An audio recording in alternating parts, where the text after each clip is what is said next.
అందరికీ నమస్కారం అండి. ఆంధ్రప్రదేశ్ రాష్ట్ర ప్రభుత్వ ఉద్యోగుల మరో సంచలనం పీఆర్సీ, ఐఆర్, డిఏ పెంపు కోసం కదులుతున్న ఉద్యోగులు. సో ఈ వీడియోలో వీటి గురించి పూర్తి వివరాలు అయితే తెలుసుకుందాం.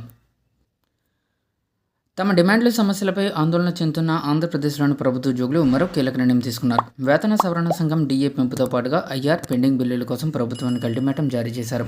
ఉగాదిలోగా తమకు హామీలు నెరవేర్చాలని డిమాండ్లు అయితే చేశారు. ఈ 2 ఏళ్లలో మీరు ప్రభుత్వ ఉద్యోగులకు చేసింది ఏమీ లేదని ఆగ్రహం వ్యక్తం చేస్తున్నారు.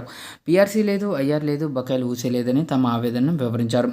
ఇక తాడేపల్లిలోని ప్రభుత్వ ఉద్యోగుల సమైక్య కార్యాలయాల్లో జేఏసీ అమరావతి రాష్ట్ర చైర్మన్ బొప్పరాజు వెంకటేశ్వర్లు, ప్రభుత్వ ఉద్యోగుల సమైక్య అధ్యక్షుడు వెంకటరామరెడ్డి మాట్లాడారు. ఉగాది నాటికి రాష్ట్ర ప్రభుత్వ ఉద్యోగులకు మధ్యాహ్న దుర్భృతి అనేది ప్రకటించకపోతే ఆందోళనకు దిగుతామని కూటమి ప్రభుత్వాన్ని హెచ్చరించారు. తొలుత అన్ని జిల్లాల్లో నిరసన ప్రదర్శన చేస్తామని, అనంతపురం జిల్లాతో నిరసనలు ప్రారంభిస్తామని ప్రకటించారు. ఇక ప్రభుత్వ ఉద్యోగులకు ఇంతటి దయనీయ పరిస్థితి ఎప్పుడూ లేదని ఆవేదన వ్యక్తం చేశారు. ఉద్యోగులు అడుగుతున్న ప్రశ్నలకు ఉద్యోగ సంఘ నాయకులుగా తాము సమాధానం చెప్పలేకపోతున్నట్లు తెలిపారు. ఇక పీఆర్సీ దూరం అవుతుందనే ఆందోళన అందరిలోనూ ఉంది.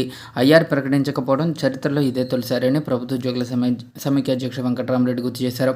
సరెండర్ లీవ్లో పెండింగ్లో ఉన్నటువంటి డిఏలు ఉన్నాయని, పదవి విరమణ పొందిన ఉద్యోగులకు రిటైర్మెంట్ బెనిఫిట్స్ ఇవ్వడం లేదని వివరించారు.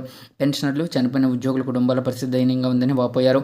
ప్రభుత్వం నుంచి అందాల్సిన బెనిఫిట్లలో ఒక్క రూపాయి అందలేదని, రిటైర్ అయిన వారు రావాల్సిన బెనిఫిట్లు తీసుకోకుండానే మరణిస్తున్నారని ప్రభుత్వ ఉద్యోగుల సమైక్య అధ్యక్షుడు వెంకటరామరెడ్డి తెలిపారు.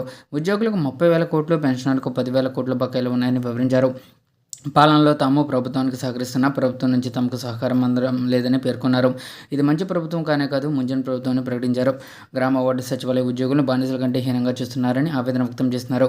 ఉగాదిలోగా ఐఆర్ ప్రకటించకపోతే పోరాటం తథ్యమని జేఏసీ అమరావతి రాష్ట్ర చైర్మన్ బొప్పరాజు వెంకటేశ్వర్లు ప్రకటించారు. అధికారంలోకి రాగానే పీఆర్సీ వేస్తామన్నారు. అంతకుముందే ఐఆర్ ప్రకటిస్తామని చెప్పారు. ఇప్పుడు ఇవ్వడం లేదని బొప్పరాజు వెంకటేశ్వర్లు, వెంకటరామరెడ్డి తెలిపారు. ఇక ప్రభుత్వ తీరు చూస్తుంటే పీఆర్సీ దూరం అవుతుందని తమకు ఆందోళన నెలకొందని, గతంలో ఏ ప్రభుత్వమైనా అధికారంలోకి వచ్చిన 2 నెలల్లోగా ఐఆర్ని ఇచ్చేదని గుర్తు చేశారు. 2 ఏళ్లు అవుతున్న ఐఆర్ ప్రకటించకపోవడంతో చరిత్రలో ఇదే తొలిసారని ప్రకటించారు. ప్రభుత్వం ఇచ్చిన హామీలు వెంటనే నిలబెట్టుకోవాలని, సమస్యలు పరిష్కరిస్తున్న నమ్మకంతో ఎన్నాళ్ళు ఓపిక ఉన్నామని, ఇప్పుడు ఊరుకునేది లేదని ఏపీ జేఏసీ అమరావతి రాష్ట్ర చైర్మన్ బొప్పరాజు వెంకటేశ్వర్లు ప్రకటించారు.